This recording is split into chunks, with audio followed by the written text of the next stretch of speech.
This is Where We Live. I'm Lucy Nalpathanchel. Students are counting the days until school's out for the summer. But then what? We'll check in with the New Haven School District about the kinds of activities available to keep kids from losing what they've learned over the last 10 months. It's known as the summer slide. That conversation later. First, a summer ritual for many Americans is heading to the pool. But not everyone has a pool or even knows how to swim. Minority children are more likely to not know how to swim. A USA Swimming Foundation study last year found more than 6 out of 10 African American children can't swim. Nearly 5 out of 10 Hispanic or Latino kids don't know how to swim. And today we're taking a closer look at this disparity. Coming up, we'll hear from a community nonprofit about a program that's confronting this problem, and we'll find out whether it's making an impact in the New Haven community. Now, do you know how to swim? Did your parents? And if you never learned, we want to know why.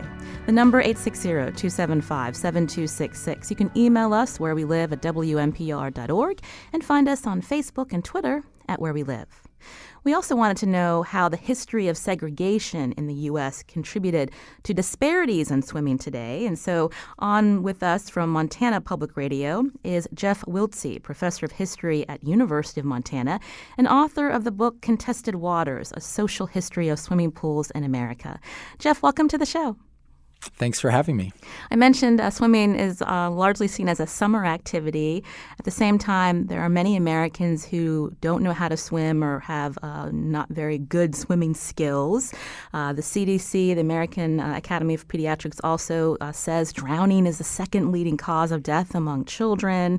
And we're also seeing statistics that I mentioned that this disparity and lack of swimming disproportionately affects children of color.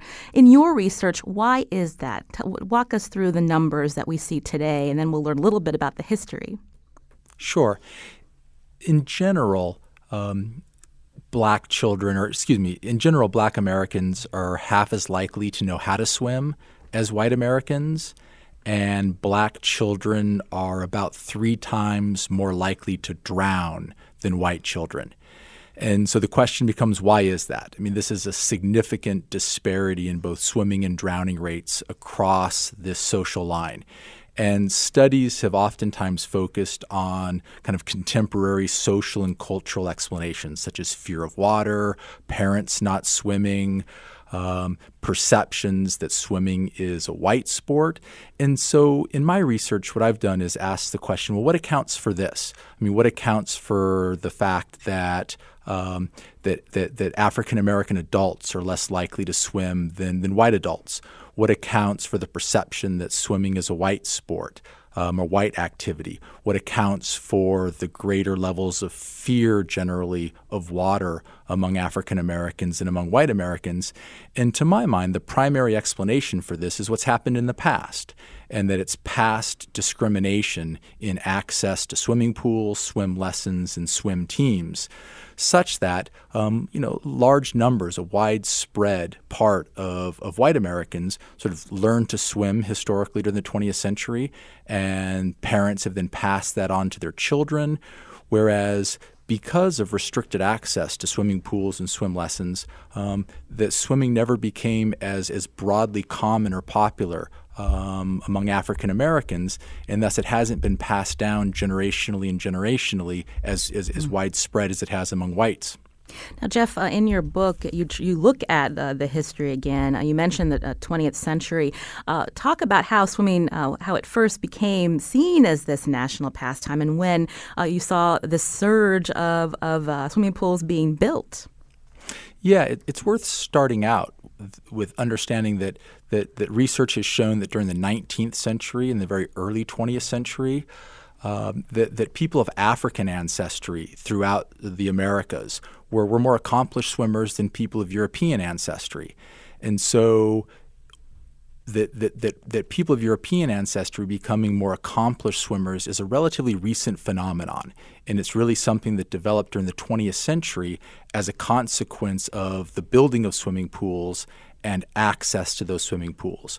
Prior to the 1920s, there weren't that many swimming pools in the United States, and swimming was not a broadly popular or common activity. But then during the 1920s and 1930s, cities throughout the country built literally thousands of swimming pools. And many of these swimming pools were large leisure resort pools that many of them were larger than football fields. We've kind of lost track of these grand leisure resort pools today because so many of them have been closed down. But there were thousands of pools during the 1920s and 1930s, and they were generally open to whites. But because of racial discrimination, segregation, in some cases outright exclusion, Black Americans had far more restricted access to these public pools. And so many, many fewer, as a percentage, Black Americans sort of learned to swim, and swimming didn't become as common a part of the recreational culture during this period when it surged in popularities among white Americans. And then the same pattern was repeated itself again during the 1950s and 1960s. There were literally tens of thousands of private club pools that were developed out in suburbs around the United States. And if the earlier public pools were restricted to Black Americans, the tens of thousands of private club pools developed during the post-World War II period were almost entirely off limits to Black Americans. And so once again, white Americans, in this case mostly middle-class Americans, had easy access to appealing swimming pools where they would go day after day during the summer. They would join swim teams, whereas Black Americans did not have access to these pools where swimming became, again, broadly popularized. When you talk about the swimming pools being built in many cities starting in the 20s, where did that interest come from? And in the beginning, did you see these pools separated by gender and before it became an issue among racial lines? Yeah, a primary impetus for the pool building during the 1920s and 1930s was to promote a community life that public officials, when you go back and read their intentions in thinking about building these giant resort pools, that they wanted these pools to promote a vibrant community life. And they also had a very family focus in mind where they wanted these pools to be accessible to families. So mother, father, children could all go to the pool together. And so what that necessitated was gender integration. And so prior to the 1920s, what pools there were, and there weren't a lot of pools, but what pools there were strictly segregated along gender lines because of the intimacy involved in their use. And so males and females would either use separate pools or they would use the same pool but at different times.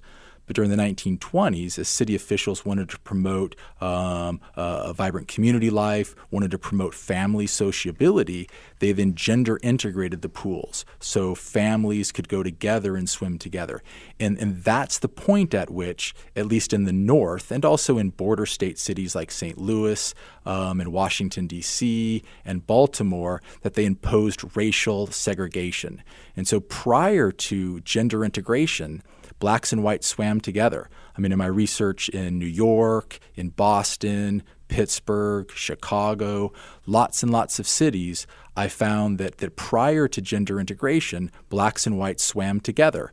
But then once cities allowed males and females to swim together, that's when white swimmers and public officials within those cities sort of segregated pools along racial lines. In large part because they didn't want Black men interacting with white women at such intimate spaces. Jeff Wiltse is author of Contested Waters, A Social History of Swimming Pools in America, joining us today from Montana Public Radio. As we talk about swimming disparities that exist in our country today, we're looking at the history of where some of those disparities have come from, and one being how swimming pools were segregated and they weren't accessible to Black Americans in the 20th century. In the South, we know under Jim Crow, official segregation was law of the land. But I want you to talk a little bit about some of the anecdotes and incidents that you uncovered in your research in places like Pittsburgh, where you saw violent encounters at pools when Blacks wanted to swim at the same place where white Pittsburghers wanted to swim. Yeah, ironically, or perhaps paradoxically, it was in more northern cities where racial segregation was not official city or state policy that violence occurred. And so Pennsylvania actually had a civil rights law that prohibited racial discrimination and access to public facilities. And so Pittsburgh as a city couldn't really impose an official policy of racial segregation.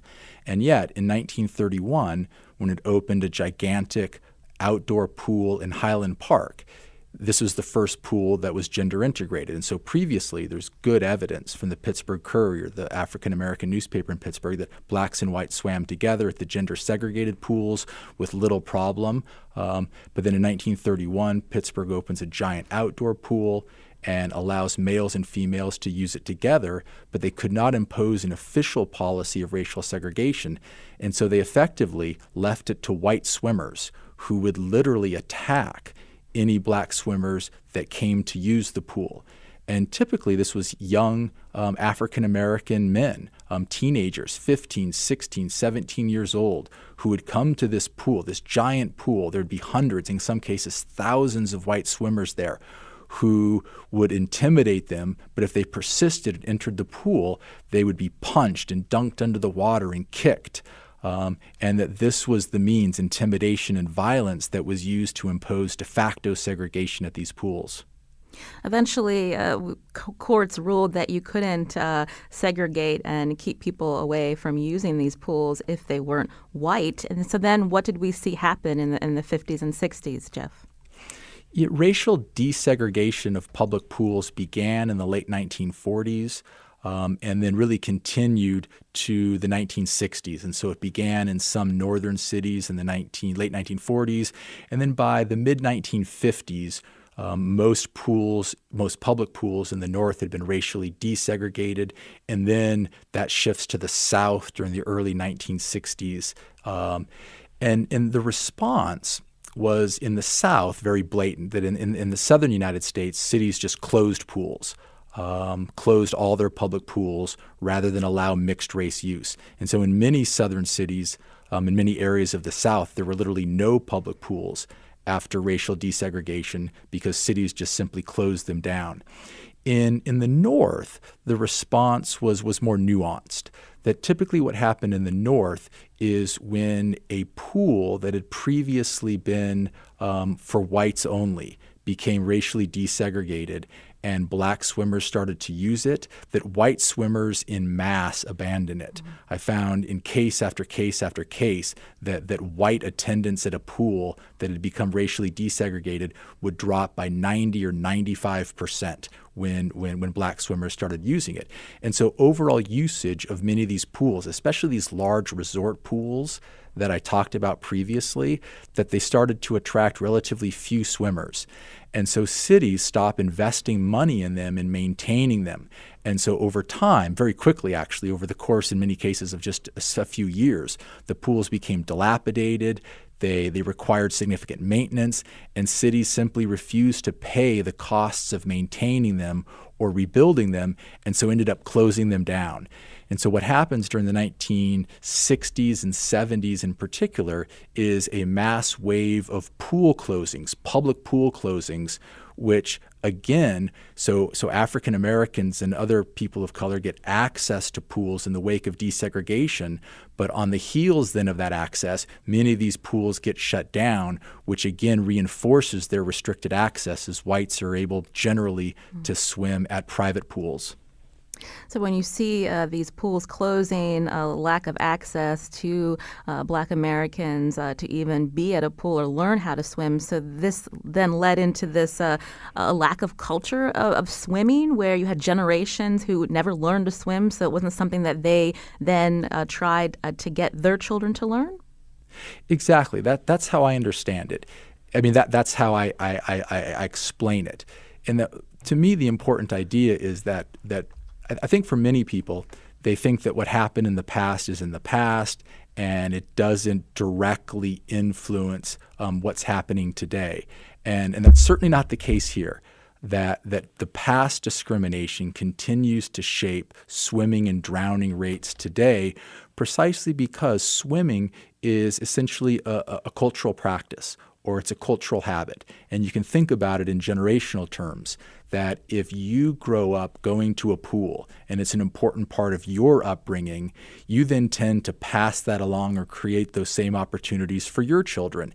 And then your children do it for their children. And so these cultural practices like swimming, either competitive swimming or recreational swimming, get passed on generationally. Well, if you as a child did not swim, and instead you grew up more generally with a fear of water and a sense that swimming pools were not a place where you belonged, then you obviously didn't take your children to the swimming pool.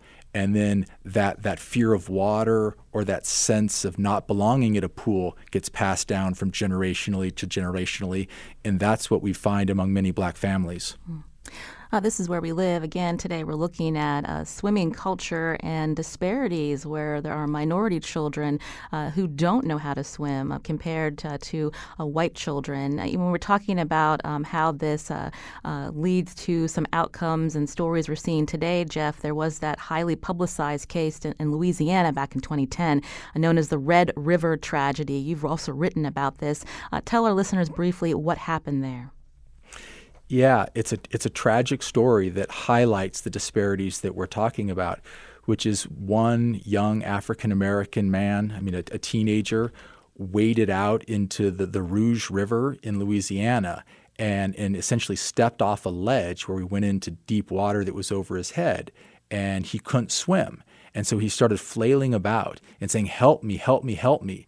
And he was there with a larger family party.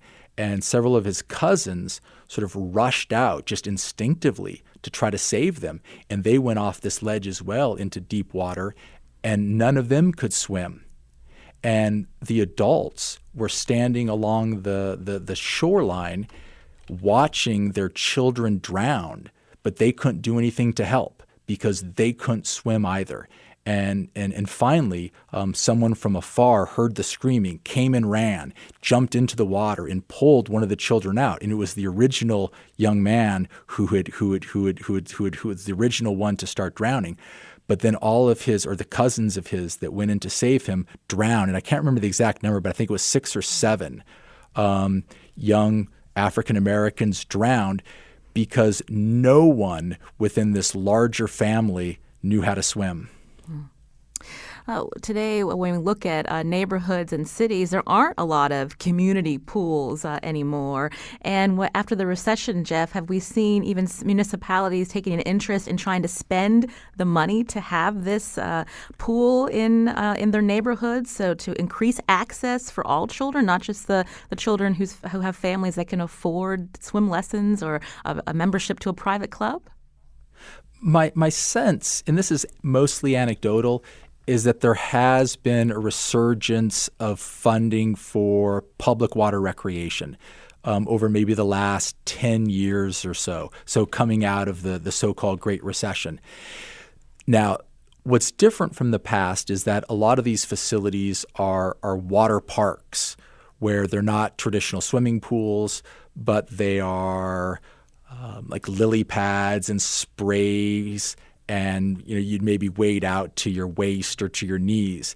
And so they're providing a nice summertime recreation, escape from the heat, but they're not serving the same social or life-saving purpose as swimming pools used to, because a lot of these facilities don't actually involve much swimming. And then going forward, Jeff, we were talking about the history of discrimination and segregation in this country, being one of the consequences of the disparities we see today and the ability for some Americans to be able to swim. But when we look at the economic barriers and the socioeconomic factors that may lead people to not be able to have access, is that a bigger issue today? I think it continues to be a big issue, but it's now splitting along a different social line, which is now access to swimming pools is less sort of restricted along strictly racial lines, and it's more now restricted along class lines, such that middle and upper class Americans of whatever racial identity have easier access to swimming pools, swim lessons, and swim teams than do poor and working class Americans. And that's a consequence of the general trend towards privatization. Now, I just mentioned that over the last 10 years, there's been something of a resurgence of funding of public water recreation. But for a long period of time, pools were shut down, relatively new public pools were opened, and that instead the new pools that were opened were private pools. And so now within the United States, we have large numbers of private pools that if you have the money, you can easily access them, where we still have a relative dearth of public pools. And so if you need to access public recreation, you're far less likely to be able to access a pool than if you can afford to access a private pool. And so kind of casting forward in time, 15, 20 years from now, I think what we're going to find is that the swimming and drowning disparities that exist in the United States will start to show more clearly along class lines than along racial lines. But to the extent to which people of color are overrepresented among the poor and working classes in America, we'll still see a racial dynamic to it. Jeff Wiltse is professor of history at University of Montana, author of Contested Waters, A Social History of Swimming Pools in America. Jeff joined us today from the studios of Montana Public Radio. Jeff, thank you so much for joining us. It was my pleasure. This is Where We Live. I'm Lucy Nalpathanchel. Today we've been learning about why minority children are more likely to drown than white children, first taking a look at the history in our country. But now we want to focus on the programs that are working to change some of these startling statistics. We're going to hear more after the break, and we want to hear from you too. Does your community have a public pool where children can learn to swim? Or is the onus on parents to pay for lessons at a private pool? We want to hear from you. 860-275-7266. Find us on Facebook and Twitter at Where We Live.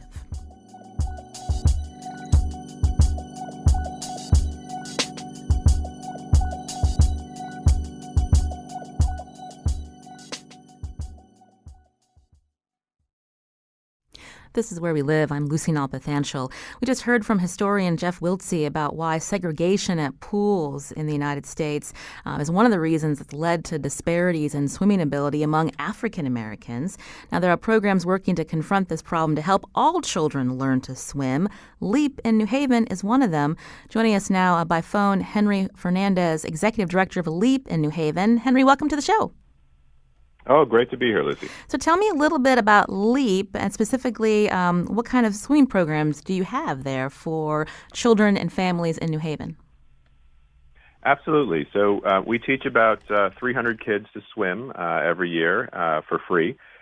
We do that through after-school programs and as part of our summer camp as well. The children that we serve are low-income children, by and large, and overwhelmingly Black and Latino. We're very excited because not only do we teach kids to swim, but we also train lifeguards and swim instructors, also from our community, also primarily African American and Latino, because we think it's really important that, A, we can provide jobs in the community through our swim program, but then also, B, it allows us to have really great role models for the kids that we're teaching to swim, so that they see that swimming is something that African Americans and Latinos have a long history in, including Olympians who are like Simone Manuel, who's recently won gold. So we're very excited about it. It's part of our bigger programs that serve about 1,200 kids a year that are very literacy focused and do lots of other great activities with kids. But swimming's hugely important, and I think having the show and the professor that you just had on to talk about why it is that we have this tremendous gap in terms of who swims in the United States and what some of the horrible implications around drowning can be if we don't teach all kids to swim. Two of your staff are in studio with me. I wanted to welcome them. Elvert Eden, LEAP's Youth Development and Aquatics Director, and Nazir Peters, lifeguard and swim instructor with LEAP, also a sophomore at UConn. Elvert and Nazir, welcome to Where We Live. Hello, welcome. Thank you. How you doing, Lucy? Great to be here. I'll start here with Elvert. Again, you're the aquatics director at LEAP, also director of youth development. You grew up in the city, so I'm in New York City. So I'm curious about what led you to have an interest in swimming, and when did you learn? Well, I learned at a young age, about middle school, high school. Took me about 10 years to build that confidence. Had an experience as a 5-year-old. Was kind of just thrown in the pool by one of my uncles, and it was tough. I didn't know how to swim. I was flailing in the water, and I was like, okay, let's check this off the list. That sounds like that might resonate with some of us who've also experienced that way of trying to learn how to swim when an adult decides, well, the only way to learn is by throwing you in. That's actually, I think, the worst way Oh, yeah. to instill fear. When we were talking with the historian about the lack of community pools and access around this country for many decades, I'm curious what were your reaction to hearing that and what you saw growing up in New York City. Yeah, it was true. So coming from New York, we had a few community pools, which just so happened to be in the urban environments, particularly in the projects. Gated pools, no lifeguards, pretty much just a space for people to stand in a pool, sit around, really likely to drown or be traumatized or increase their fears because they didn't have the ability to be taught how to swim. And growing up in New York, I didn't know where else to swim other than just the community pool. So the kids that are coming to LEAP now for the aquatics program, what brought them there? And when we talk about generations of having family members who may not have been swimmers, what is the impetus that's getting parents to think that this might be something their child needs to know? Well, it's an important skill. Families travel. Friends have friends who have pools in their backyards. It's water. When it's hot, people want to jump in the water. And for LEAP, it's been a tremendous focus. I know the pool closed in 2009 due to funding. However, when our executive director, Henry Fernandez, started his new term there, it was a goal. We're going to open this pool up. We're going to teach these kids how to swim. And parents realize there's a place to bring their kids to learn how to swim and be safe in the water and have fun. And LEAP's mission with that has been to teach as many kids as possible to swim and then have young kids who look like them, high school seniors, juniors, and also college students to be their mentors in the pools. One of those mentors is here, Nazir Peters, again, a lifeguard and swim instructor with LEAP, also a sophomore at UConn. Nazir, tell us what introduced you to swimming.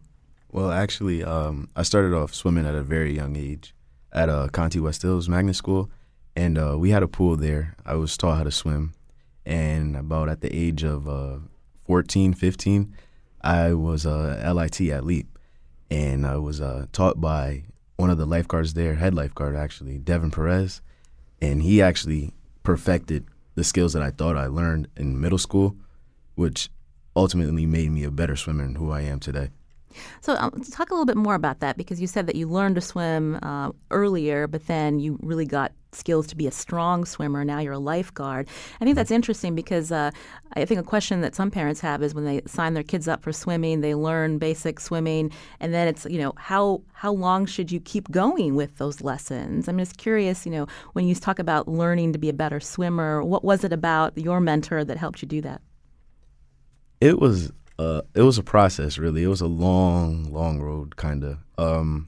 When I went in there, I thought I knew it all, but he thought otherwise. So he had me doing like very intense training. So coming in, maybe doing 10 to 15 laps, outside exercises such as like push-ups, sit-ups, and then maybe doing a few laps around the pool, just to like get me used to like swimming fast, basically, and being a great swimmer. And when you're helping teach young girls and boys to swim at LEAP, what are the questions they have or the fears they have? Well, a lot of them come in not even wanting to get in the pool. Like, they come from backgrounds like where they don't know how to swim. Sometimes I get kids that come in the pool, and it's actually their first time ever being in a pool. So it's like, it's a good thing for me to like see that they're from one situation, and then after they leave the pool, they're like, I'm not ready to go. Like, what class is over already? No, we can't leave. So, Albert, when you hear these stories and you hear from parents and kids, it's very likely the same thing where they're afraid to go in the water the first time. And how do you coach them to get over that fear? Yeah, I think it starts with the team. We train the team on how to teach swim instruction, how to identify, safety issues in the pool, how to manage those issues, and then when it comes directly to the kids, our counselors, are pretty approachable. They're always available. They sit with each class to start and talk about the safety. They ask kids to raise their hand. How many people swam before? How many haven't swam? Anyone afraid? We try to get to know who the kids are a little bit before we just have them go into the pool. And then we work in small ratios. So we may have a ratio of 1 to 2, 1 to 3 with our kids, so the staff isn't overwhelmed, and then the kid doesn't get lost. So it's pretty much a direct relationship with the swim instructors to build that confidence. This is where we live. Today we're looking into disparities among swimming skills that minority children have. Specifically, more 6 out of 10 African-American children in this country have low or no swimming ability. Half of Hispanic and Latino kids also do not have swimming skills. Also, the CDC finds that drowning is the second leading cause of death among children. And we wanted to learn more about programs to help children learn to swim.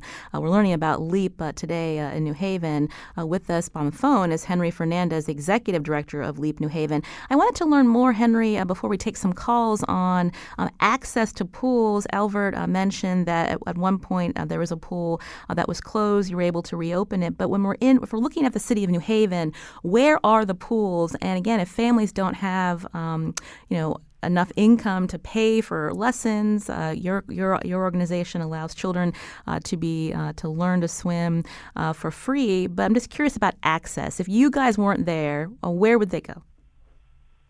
Yeah, I think there's some small but important swimming programs in the public schools. So New Haven is somewhat unique as a city in that we don't have outdoor public pools. Our public pools are our publicly owned pools are in the school buildings. And so what's good about that is it means that they can be accessible year round.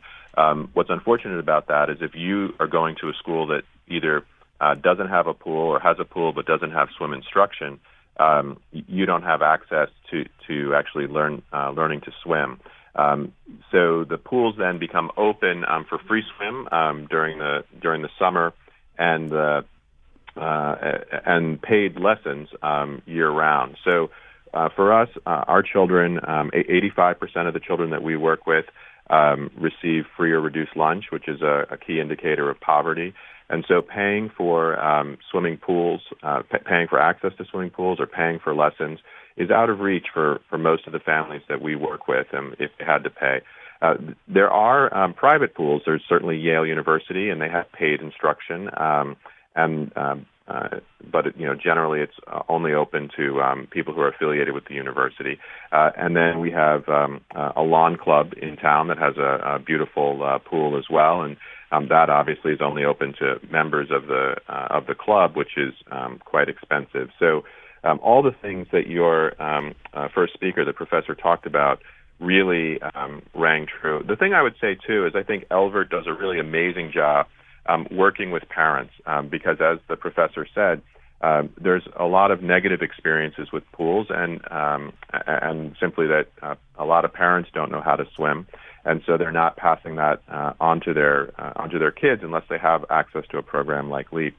And Elvert does a great job of talking with parents and overcoming some of those barriers, building their comfort. And I think that's really important too. That as a community organization, we at LEAP recognize that there have been these historic disparities, and our staff does a really great job of working past those with parents, most of whom really want their kids to swim, but they're also bring their own fear. And finally, recently the team started Adult Swim because so many of those parents were bringing their kids to swimming at LEAP and would say, I should really learn to swim too so I can help my kids in the water.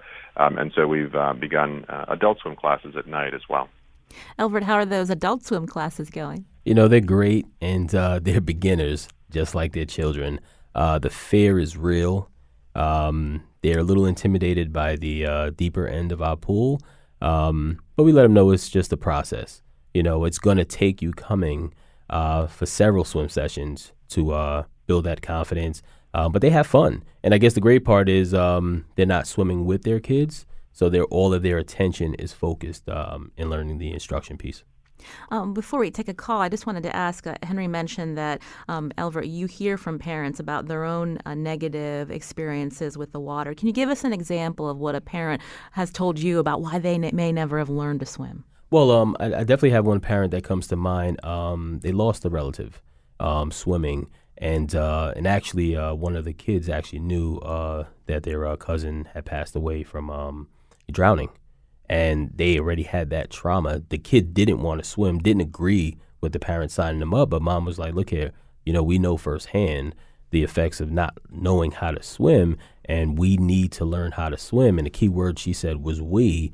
And in talking to these parents, the desire for their kids to swim, they want to make sure that, through their lives, that this is one focus area where they develop. You can join the conversation, 860-275-7266. Linda's calling from Stony Brook. Linda, go ahead. Yes. I listening. Oh, Linda, it sounds like you're breaking up. Start over. Okay. Sorry. Listening to the article and having grown up in the South, and the historical component of what the professor was discussing was swimming. I remember very poignantly a time when I was a child and my mom was a swim coach, and we had a summer swim team of going to a pool, and we had a handful of African-American swimmers on our team. And I remember the country club that we were competing against, they basically told us that all the swimmers of that were not African-American could participate in the program. And so that I think seeing that in the South and having taught lessons and also teaching adults how to swim as I got into college, we saw that disparity between, people coming to the pool and historically almost seeing it as a place, just the hurts and the generations that that feeling of being excluded, and a big proponent of why, parents and grandparents were not bringing kids to the pool, trying to get over that stigmatism.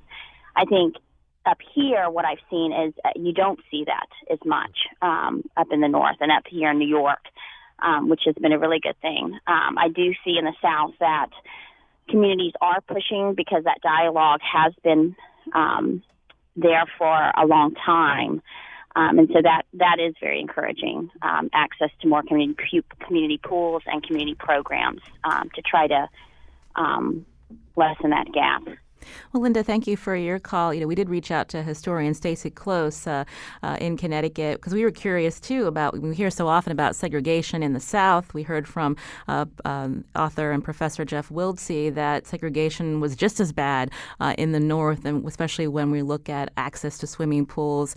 Stacy Close telling us that YMCA pools were initially off limits to African Americans. There was a specific case in Hartford in the 1920s. Only after complaints did the Y give African Americans access to the pool, and that was only on Sunday. We're also getting a tweet from a listener who writes, my entire family knows how to swim from great-grandparents on down. And she writes, FYI, black folks generally avoid boats and the water. So let's talk a little bit about that, Elver, what KG just said. Hey, I'll be very honest. I've been on vacation, I've traveled, and a lot of my friends, they don't want to go over a bridge. The fear that something may happen, they'll fall over. You won't take a cruise because of the water, and absolutely very, very fearful. Even if it's like 2 feet of water, 3 feet of water, you should feel like confident going in that. They don't. And it's just that lifelong. I haven't been in the pool. I haven't been in any kind of water. Why should I go in? And something's bad's going to happen. Also in studio with us again is Nazir Peters, a sophomore at UConn, lifeguard and swim instructor at LEAP. You're younger than the rest of us, Nazir. Do you see that generational fear? Is it going away, or is it still there?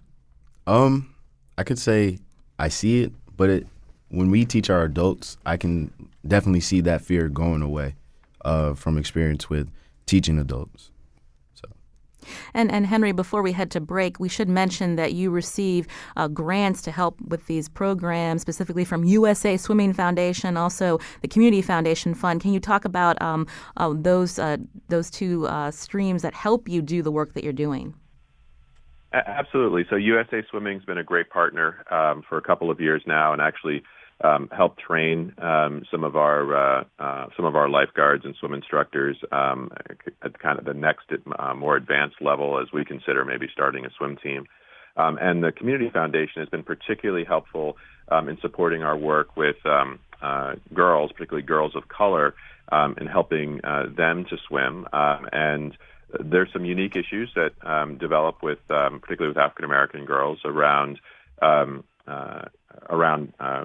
what things that stop them from getting in the pool. So for young teenagers, as they're getting their period, and concerns about body image, and also about getting their hair wet, and kind of dealing with all of those issues are things that we work closely. The young women who work for Elver actually spend time talking about all those issues with teenage and preteen girls, so they can have greater comfort in the pool, and they can understand that all of those issues can be pretty quickly dealt with and make it easy for them to enter the pool. And that's really supported by the Community Foundation Women and Girls Grant. Henry Fernandez, Executive Director of LEAP New Haven. You're going to stick around with us for our next segment, but I want to thank Elvert Eden, LEAP's Youth Development and Aquatics Director, for coming in. Also, Nazir Peters, a lifeguard and a Yukon sophomore. Thank you both for joining us today. Thank you for having us. This is Where We Live. I'm Lucy Nalpathanchel. Now, coming up, we're going to learn more about how the City of New Haven School District is working to prevent summer slide. What's that? You're going to find out more after the break, and you can join us too. Find us on Facebook and Twitter at Where We Live.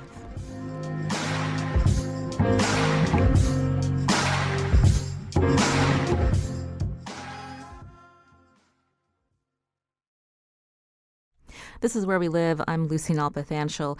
Swimming programs are one way to enrich children during summer months, but how do you keep them from losing what they've learned during the 10 months of school? Loss in achievement is known as the summer slide, and joining our conversation is Will Clark, Chief Operating Officer of New Haven Public Schools. Will, welcome to the show. Thank you. Good to be here.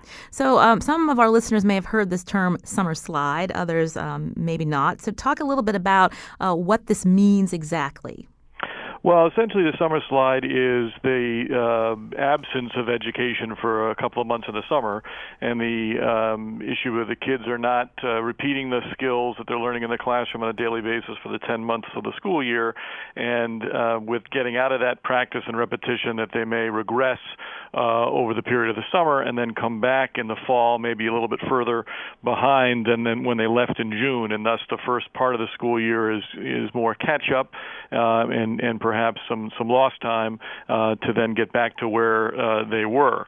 So we're really intentionally focused on understand that issue, particularly in urban education, and try to put together summer programs and opportunities that offer kids the chance to both catch up for those who need some credit recovery and remedial work, but also just to keep kids engaged. Studies have shown that reading just 6 books over the summer, for example, can limit or eliminate any potential regression, and maintaining that sort of academic focus and practice and working on things, whether it's in a school program or some of the online tools we offer, we found can be really successful. So give us an idea of what programs you're talking about. So we know that exercise is important.